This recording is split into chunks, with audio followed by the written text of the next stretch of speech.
오늘 주시는 하나님의 말씀은 시편 19편입니다. 너무나 잘 아는 시편이지요. 우리가 이 시대를 살면서 많은 유혹을 받습니다.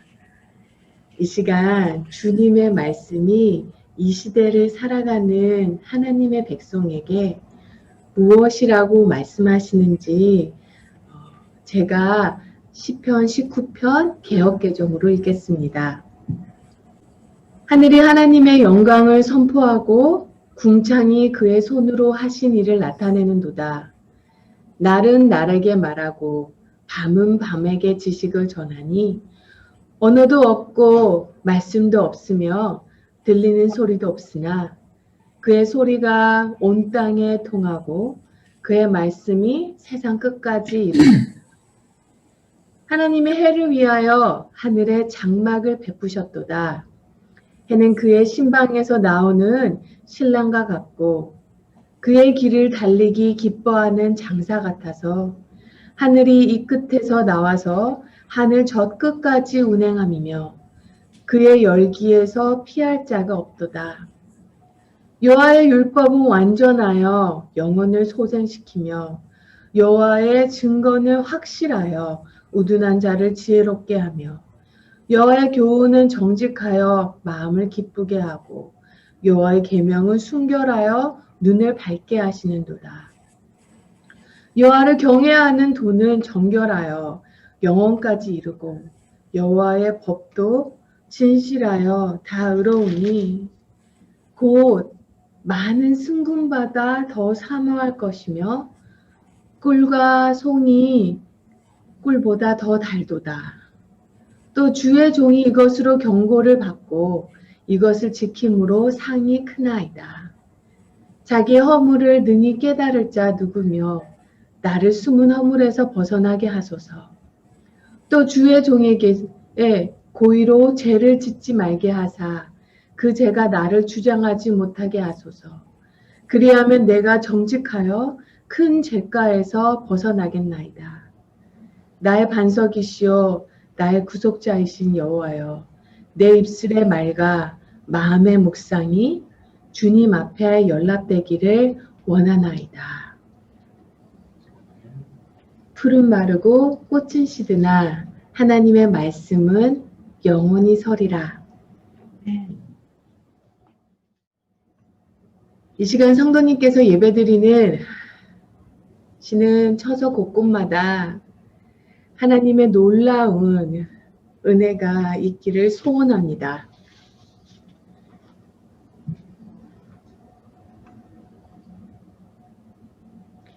예수님의 십자가의 사랑을 진짜 경험한 사람은 삶이 변해도 너무 변합니다. 진짜 구원받은 사람, 10원이 아니라 9원을 받은 사람은요, 삶이 바뀌어도 너무 바뀌어요. 예수님의 십자가의 사랑을 교리로만 아는 것이 아니라 진짜 십자가를 통과해 본 사람은요, 생각 자체가, 삶에 대한 생각 자체가 바뀌어버려요. 주님을 더 알기 원하고, 주님 만나기 원하고, 정말 주님의 말씀을 듣기 원하고, 주님과 하나 되기 원하는 그런 마음의 소망이 마음 안에서 일어납니다. 그리고 하나님은요, 우리 모두 안에 이런 소망이 일어나기를 원하세요. 그리고 이런 고백이 우리 안에 있을 때 하나님은 진짜로 우리 삶에서 놀라운 일을 하기 시작하세요. 오늘은 이런 마음의 고백입니다. 말씀을 준비하는 내내 마음이 너무 떨렸어요. 시편 19편의 마지막 14절 내 입술의 모든 말과 내 마음의 묵상이 주님 앞에 연락되기를 원하네. 다윗의 고백입니다. 다윗은 정말 그런 마음으로 살았어요. 자신의 말과 자신이 마음으로 생각하는 것 모두까지 주님께 흡족하기를, 정말 삶의 산 제사가 되기를 소원했습니다. 사람이요, 하나님의 은혜를 경험하고 믿음의 눈을 갖게 되면 이 세상의 모든 것들이 다 새롭게 보입니다. 무엇을 봐도, 어디를 봐도 주님을 생각합니다. 1절을 보면 다윗이 이렇게 노래하고 있습니다. 하늘이 하나님의 영광을 선포하고 궁창이 그 손으로 하신 일을 나타내는도다.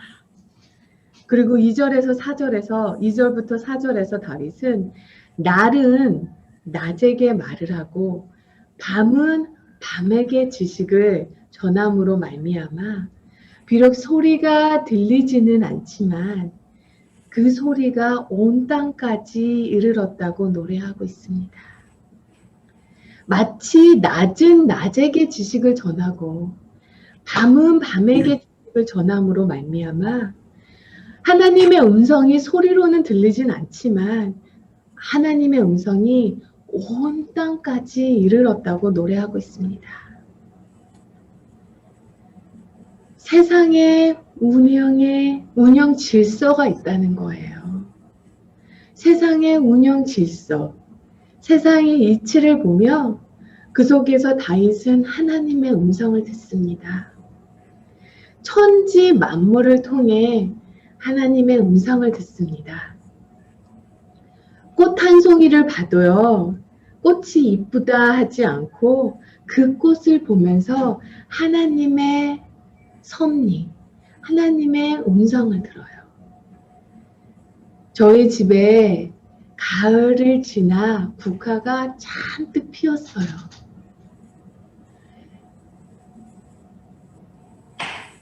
아니 어떻게 6개월 전만 해도 쟤네들이 살아갈 수는 있을까 하는 마음이 들었는데요. 지금은 뒷뜰을 가득히 채워서 꽃이 진짜 팍팍하게 자랐어요. 피었어요. 제가 그날따라 한 청년에 대해서 기도를 좀 간절히 많이 했어요. 그리고 저녁에 나가서 국화를 보는데요. 이런 마음을 주시더라고요. 꽃은 피는 시기가 다를 뿐 꽃은 반드시 핀다는 거예요.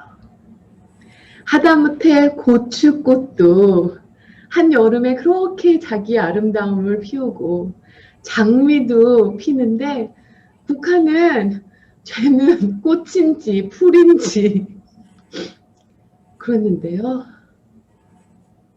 폈다는 거예요. 피는 시기가 다를 뿐 하나님께서는 꽃을 창조하셨을 때 반드시 꽃을 피우게 창조하셨다는 거예요. 하다못해 꽃 한 송이를 또 꽃을 피우게 하시는데 사람은 오죽할까 하는 마음이 들더라고요. 하나님의 형상으로 만들어졌습니다. 그리고 그 사람을 위해 목숨까지 내어주셨어요. 근데 하나님께서 그냥 내버려 두시지 않으신다는 거예요. 늦게 핀다고 마음 상하지 말라고 반드시 필 때가 온다는 것입니다. 이렇게 하나님은 모든 자연의 섭리에서 아버지의 마음을 우리에게 전하고 계세요. 5절 6절 말씀, 매일 아침 해가 마치 신부를 맞이하는 신랑같이 나와 세상을 비추는 것 같이 하나님께서 하시는 큰 일들은 소리 없이 이루어진다는 거예요. 지구가 엄청 빨리 자전거 공전을 하시는 거 아죠? 저도 기억에는 고등학교 때 배운 기억으로는 1초에 460m를 자전을 하는 걸로 알고 있습니다.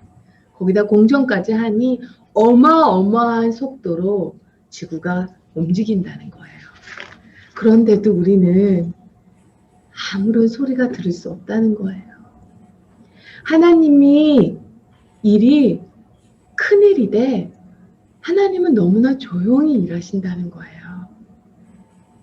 시끄러운 소리를 내지 않으시고 우리가 한 일, 또 앞으로 할 일에 대해서도 큰 소리로 알리거나 자랑하지 않으시고 이 세상이 아무도 모르는 사이에 그냥 자연스럽게 이뤄 놓으신다는 거예요. 이렇게 조용히 큰 일을 하시는 하나님이 내 안에 가운데 딱 들어오시잖아요. 내 마음을 딱 잡으시잖아요. 이렇게 큰 일을 하시되 조용히 일하시는 주님이 내 마음 중심에 있잖아요. 쉽게 요동치 않아요. 내면에 기둥 하나가 있어요. 마치요 바퀴가 아무리 빨리 바퀴 돌아간다고 하더라도 바퀴 겉은 여전히 빨리 돌지만 그 안에 중심은 흔들리지 않는 것 같이 내면에 중심이 있다는 것입니다. 마음을 주님께 열린 자는요, 세상 모든 만물을 통해 하나님의 음성을 들을 뿐만 아니라 하나님의 말씀을 통해서 하나님의 음성을 듣습니다. 7절부터 11절을 보면요, 마음은까지도 주님께 드린 자는요, 하나님의 말씀을 사모해도 너무 사모해요. 특히 10절 말씀, 금, 곧 많은 순금보다 더 사모할 것이며 꿀과 송이꿀보다 더 달도다. 마음까지도 주님께 드린 자는요, 하나님의 말씀이 더 좋다는 거예요. 돈보다 하나님의 말씀이 더 좋다는 거예요. 마시는 음식보다 하나님의 말씀이 더 좋다는 거예요. 마음까지도 주님께 드린 자는요, 작은 것을 해도 달라요. 예배를 드려도 온 마음으로 드려요. 헌금을 드려도 온 마음으로 드려요. 그런데 예수님을 믿는다고 해서 모두가 이런 신앙생활을 하는 것 같지는 않습니다. 예수님을 영접한 사람도 마음은 주님께 드리기 주저하는 사람이 많습니다. 우리 모두가 예수님을 영접해도 다 똑같이 예수님을 영접한 게 아니라는 거예요. 어떤 사람은 예수님을 손님으로 영접했어요. 그리고 어떤 사람은 예수님을 주인으로 영접했습니다. 사랑하는 성도 여러분, 예수님을 손님으로 영접했는지 주인으로 영접했는지 분명해야 해요. 반드시 한 번은 꼭 짚어가셔야 돼요. 사람들은요, 다 예수님을 좋아해요. 교회 안에 다 예수님은 좋아해요. 예수님 귀한 분이시잖아요. 나를 위해 십자가에서 죽으셨어요. 나를 지옥에서 건져주셨어요. 앞으로 내 문제도 여러 가지로 해결해 주실 거고 도와주실 분이에요. 그러니 예수님 대환영이죠. 그런데 진짜 예수님을 주님으로 모시고 살 생각까지도 하고 계신가요? 아니면 예수님 손님으로만 오셔서 내 문제 좀 해결해 주고 내가 끝까지 천국 가도록 인도해 주시고 내 마음 위로해 주시고 그 정도까지만 한영이신가요? 혹 예수님께 모든 마음을 드리고 예수님이 주인된 삶을 사는 것은 부담스럽게 느껴지시진 않으신가요? 예수님께 마음 전부 드리면 내가 돈 쓰는 거 참견하실 것 같고 시간 쓰는 거 참견하실 것 같고 친구들이랑 말하는 대화들, 핸드폰으로 보는 많은 동영상들, 평소에 아무렇지도 않게 하던 많은 일들이 예수님이 옆에 딱 앉아 계신다고 하면 부담스러우신가요? 헌신해야 할 것 생각하니 부담스러우신가요? 예수님, 잠시 오셔서 저 성령 충만하게 하시고 내 문제 해결해 주시고 그것까지는 너무 고마운데요. 날마다 저와 함께 있는 거, 내 집안의 왕 되시는 거, 내 안에 내 삶의 왕 되시는 것은 예수님 조금 생각해 볼게요. 사랑하는 성도 여러분, 제가 만일요, 제 아들 방에 아니면 성도님들께서 다 큰 아들 방에 가서 한 5분만 앉아 계보세요. 아이들이 쳐다봅니다. 엄마 여기서 왜? 할 말 있어? 아니 별로. 그냥 있고 싶어서. 그냥 그렇게 10분, 1시간, 5시간, 하루, 일주일, 한 달, 1년을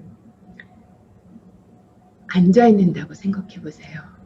아이들이요, 엄마가 10분 이상 자기 방에 앉아 있는 것도 부담스러워 하더라고요.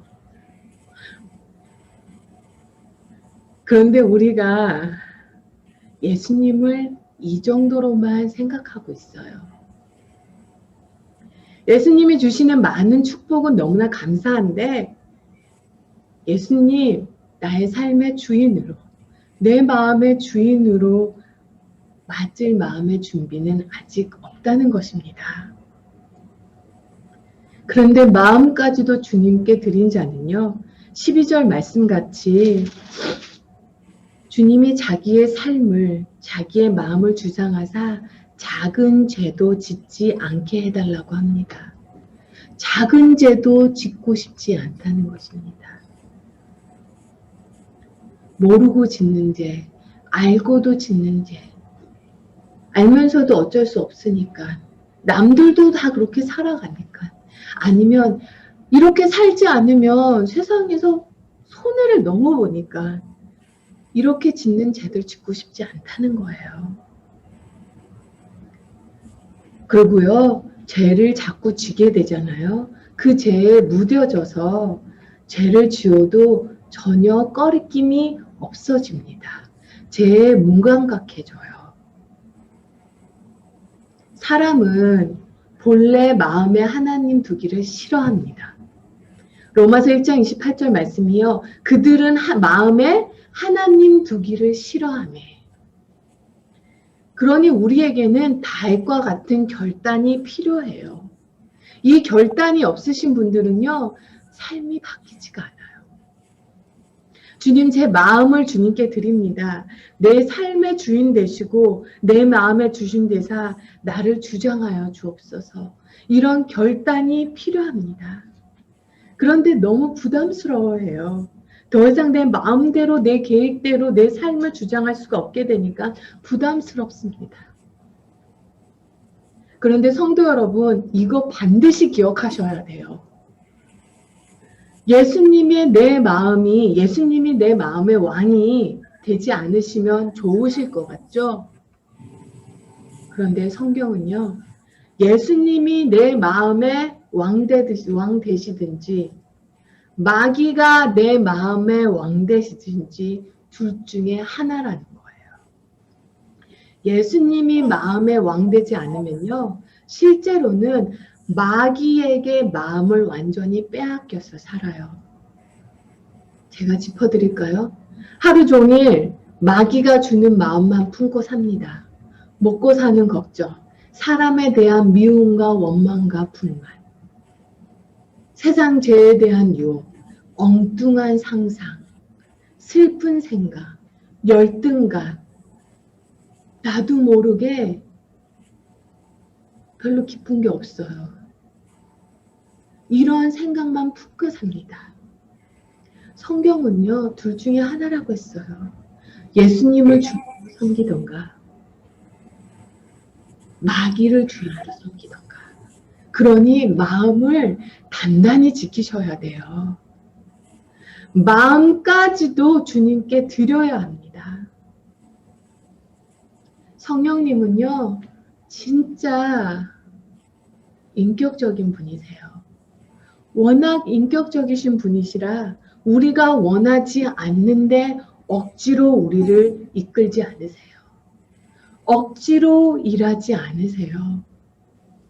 그러나 마귀는 달라요. 마귀는 마음 문을 열고 닫고 할 그거 없어요. 그냥 들어와요. 그러나 예수님은 마음을 열면 들어오세요. 요한계시록 3장 20절 말씀. 누구든지 내 음성을 듣고 문을 열면 내가 그애로 들어가 그와 더불어 먹고 그는 나와 더불어 먹느니라. 가족이 된다는 거예요. 내 마음 안에 함께 사신다는 거예요. 사랑하는 성도 여러분, 마음을 예수님께 항상 열어드려야 합니다.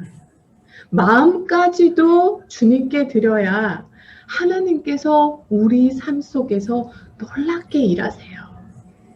삶이 바뀌어도 너무 바뀐다는 거예요. 이 시간 다윗의 고백, 내 입술의 모든 말과 마음의 묵상이 주께 연락되기를 원하네. 함께 찬양 드리고요. 함께 기도하는 시간을 갖겠습니다. 기도하시기를 주님 제 마음을 예수님께 열어드립니다. 제 마음까지 다 주님께 드립니다. 주님이 제 삶의 주인이십니다. 제 마음의 주인이십니다. 함께 찬양한 후에 함께 기도드리겠습니다.